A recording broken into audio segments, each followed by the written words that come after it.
be. Yeah. Who in the place to be? That's what I'm talking And he's here with us on Level Up Podcast, and it is amazing. It's an honor to be able to speak to one of the Braxton boys. about. Number 2, I think you are, right? No, I'm You're the number baby. 3. I'm the baby. Okay, Yeah. you're the big baby.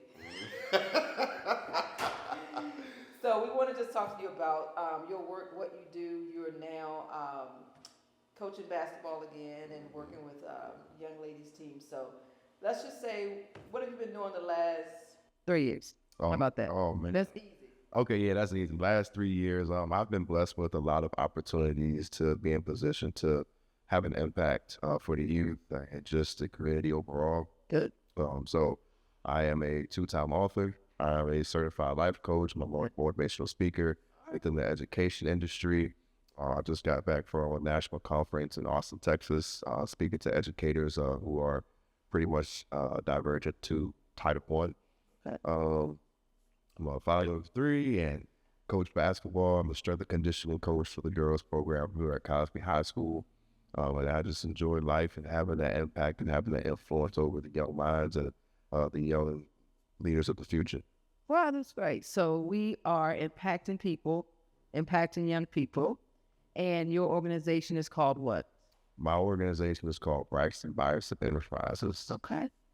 And in that curtail of organization, you do work with the community as a whole, but your programs are tailored towards educational settings, more so mindset, coaching. Yeah. Okay. And you just went to Texas, came from Austin, Texas. And what did you speak about? So I spoke about the power of unlocking continuous improvement. As educators, there's always something that we always have to improve on. Yeah.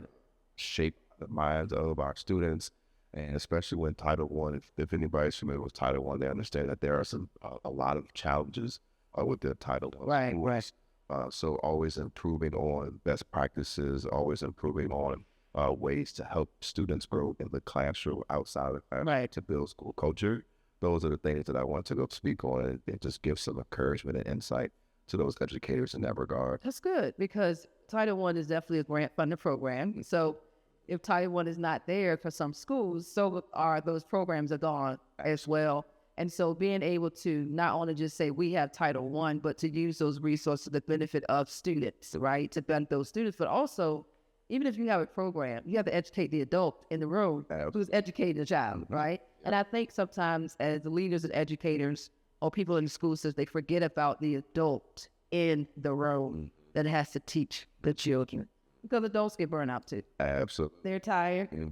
They are ready to go, and even more now, I think that it's vital to help those adults in the room, because we forget about them, that they have issues as well, right? They're going through life, right? So you want me to show up for these children, but who's showing up for me, right? So it's important that we continue to understand that as people are, going through. So you all are now showing up for students again, and not just in speaking and in your business, but in, you just said strength and conditioning, right? For Cosby High School for girls basketball. So girls basketball is a passion. For me. Sports in general is a passion. So with strength and conditioning and what you all are doing with girls basketball, on a scale of 1 to 10 being, I just got there and now I see the end of the season, on a 1 to 10 scale, where would you say you finished? On a 1 to 10, 10 being the highest now. Wow. 10 is like, oh, we got this. Oh. 1 to 10. If I had this rated from 1 to 10, I would say we were at 6.57. That's a good number. Because those young ladies had never really taken the time to learn how to use the weight room like that. Yes. Yeah. And for them to adapt from the first day we touched the weight room to the last pre-game lift, total transformation.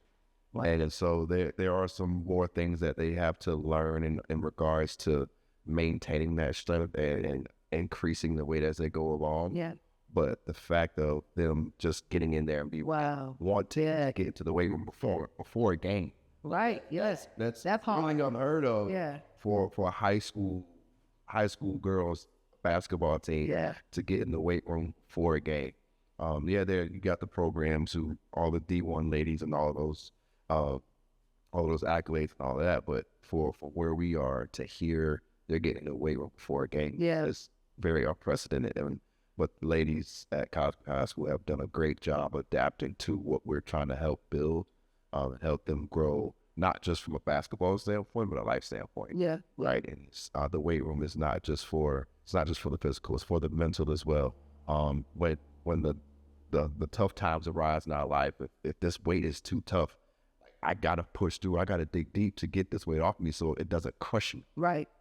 And so just having that mindset and having that ability to push through those difficult days in the weight room, when I challenge them a lot, but they always stuck it through, and they always fought hard beginning to end. So it was just a good depiction of their character and how life can be great for them going. And this is Women's History Month.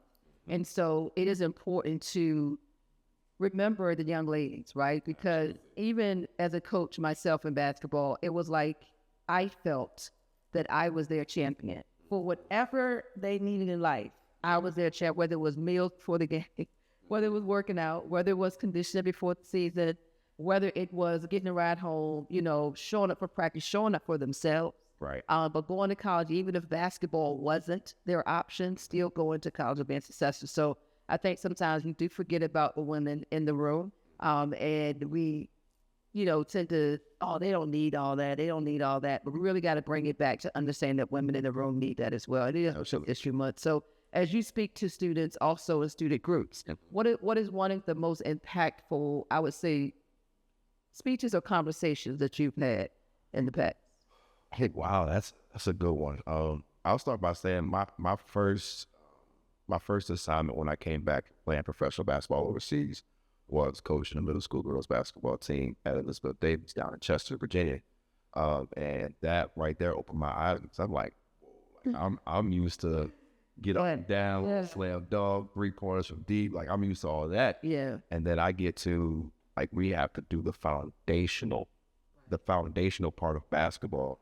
And I also have to help these young ladies understand how to navigate maneuver through life. And just having that experience when I came back from overseas was like, it was life altering, because now I have to be more patient, more resilient with the game and with life. And I'm just like, all right, what's next? And so when I got into life coaching, I got into the speaking, and I go out and I talk to these student athletes. There was one young lady in particular who was at Matoga High School, and I went to speak to their student athletes, and it was like a symposium type of thing. And she came to me afterwards, was talking about how she felt like she didn't want to play softball anymore because she didn't feel recognized. She didn't feel right. She didn't feel valued in the position that she was in. And she was like, she's good at it, but she just doesn't have the drive because there is no motivation behind it, right? And so, and I was like, there's sometimes you're going to have coaches who don't motivate you. You're going to have coaches that don't trust you or believe in you to do the things that you could do and perform what you need to perform. You have to believe in yourself. Right. You have to advocate for yourself. You have to stand up for yourself. And you're like, hey, I belong here. I can do this. I've put in the work. I've done those extra miles. I've been done bad practice. Like anything regarding to your sport that you know that you've done, you put the work in. You have to advocate for yourself and not depend on other people to know your worth. You have to know your worth as a lady, and that's one of the important things for me. Just helping young ladies understand, like, hey, you can do this, right, and you gotta trust and believe in yourself that you can get it done. And we say this to the ladies all the time. It was like, you just gotta believe. Right. Like once you believe, you 80% there. Yeah. So that's the thing. Like that conversation from one of my past speeches and question and answer moments was that conversation with that young lady to let her know that she can do what she knows she can do, but she has to believe in herself to get that done. I think some people look at validation as the strength of who I am, right? You don't validate me, so I feel like you don't like me. You didn't say I did a good job today, so coach, you don't care that I'm here. Right. You only care about the top whatever but I tell, students all the time, how do you feel about yourself is as important as how the coach feels about you. Right? Absolutely. They was like, what does that mean? How do you feel waking up, coming to practice? Right. How do you feel waking up, coming to school? How do you feel waking up, going into the room? And yesterday I had a conversation with one of the young ladies at our school because I was telling her that I really want to help them get in condition. All the young ladies in the city, I want to just have sessions with them because they think that the season starts when the season starts. The season starts before. How are you preparing yourself for that? And so she said, and I would go in there and help the girls' volleyball team. I would go in there, they would just it's like they would freeze up when they see me coming. And so I'm kind of like, are y'all good? And they was like, what are we doing today? They have this like, oh my God. So we'll get started and things like that. And then they'd be like, okay. But as she said, they were intimidated by me, coach. And I said, why? She was like, because you don't care that we're not happy. She said, you just walk in there like, let's do this, let's do this, let's do this. And I was like, well, for me, as an adult, I'm not looking for you to validate why I'm here. But I do have to understand, as a child, you want me to validate you as a person. I said, so that's why I kicked it back a bit. I said, then I would say, let's do this. And I would prep y'all before we would get ready to do it to tell you what we were ready to do. She said, yeah, that helped out a lot because we kind of knew what we wanted to do. I said, so I even learned some things from you all. I said, but it doesn't negate the responsibility of you as the child to be ready for what you're ready for in your season. Wow, that's good. That's good. And I was thinking while you were talking about this, it's like the validation of other people doesn't determine your value. And so that's one thing that if whoever's watching this, like the validation of other people does not determine your value or how valuable you are to a team, to yourself, to whatever. Yeah. Stop looking for validation from other people. Right. Understand what value you bring to the table. Yeah. And that's what matters the most. Yeah. Yeah. And I try to help them understand I don't want to be who I am because I'm the adult in the room, right? Yes, I understand where you're coming from, but we also still can't be soft. Absolutely. And we can't be weak about it. We really still got to go hard. But I might not validate every time you come in first. Right. I'm probably not going to validate that every time because I'm expecting you to do that. So the validation that I'm giving you doesn't always have you turn into the value that you have for yourself. So that's important. So we're going to start to wrap up. So you were 21 years old again. I know I'm married, but you're 21. What would you tell yourself now that you did not know then? I mean, I know you were, all that. Oh. I think you were coming out of this HBCU place. I don't want to miss you. We gonna miss I mean, it's we gonna miss down the road and so forth. Oh, down the road and so forth. Listen, well, I'll say this. Okay. All 4 years I was at that HBCU place. What's the name of it? I forgot. The Virginia Union University. Okay. Yeah. All right.